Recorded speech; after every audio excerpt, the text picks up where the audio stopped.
Welcome to the Etiquette series. In this episode, we'll be covering the bow in class and how important it is. Now, there are many reasons to bow in class. The one I'm talking about is when you turn back and face either your instructor or a partner. If you're in class and you line up, you should bow. Take a bow and then put your feet together, attention, and then lower your head using your waist to bend. Then after you've done your bow, you should step out into a chumbi and either stay in a chumbi, or if the instructor starts talking, you can put your hands behind your back and basically so you don't fidget. Then when you have to turn back in class, you are asked to fix your dobok and wipe the sweat off your brow and basically make sure that you're presentable. And then when you turn back in class, you bow and say the words "Komap Sumnida," which means thank you. It's an official way of saying thank you to an instructor, senior, someone who's a higher rank than you, and this is saying thank you for the break. So after you've done that, again, same etiquette. When you're with your partner, when you go with your partner, it should always be the junior partner that runs to a senior partner. So for example, if a green belt was asked to work with a black belt, the black belt shouldn't run to the green belt should run to the black belt. Then they bow to each other, and then they again go into chumbi or fighting position, whatever the instructor is asked to do.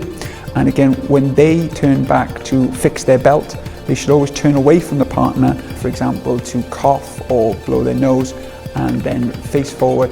And again, optional to say "Komap Sumnida" or maybe even "Kam Sumnida," which is thanks, which is a more informal way of saying thank you in Korean. So if you're in the difficult position where you're with your partner and facing the instructor, it could sometimes be difficult. Just turn to a neutral wall or corner.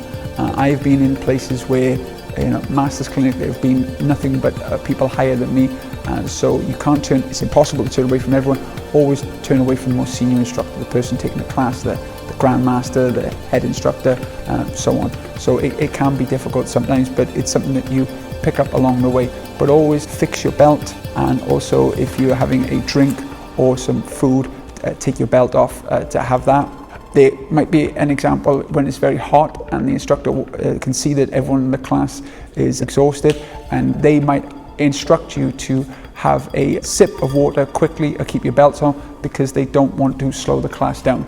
Also, I have the position where I have younger students who cannot do their own belt up, so it just saves a lot of time in the lesson if they just have a quick drink and come back. But always, if there's an official break or if you're not training, you should always take off your belt to eat and drink. So I hope that video has cleared up some points. Again, there may be situations where it changes or the instructor gives you different instructions with the class you're training in. So always follow that instructor's rules and just be polite. And respect your belt, respect your dobok, and show respect to your instructors and training partners. Thank you very much for watching. Thanks.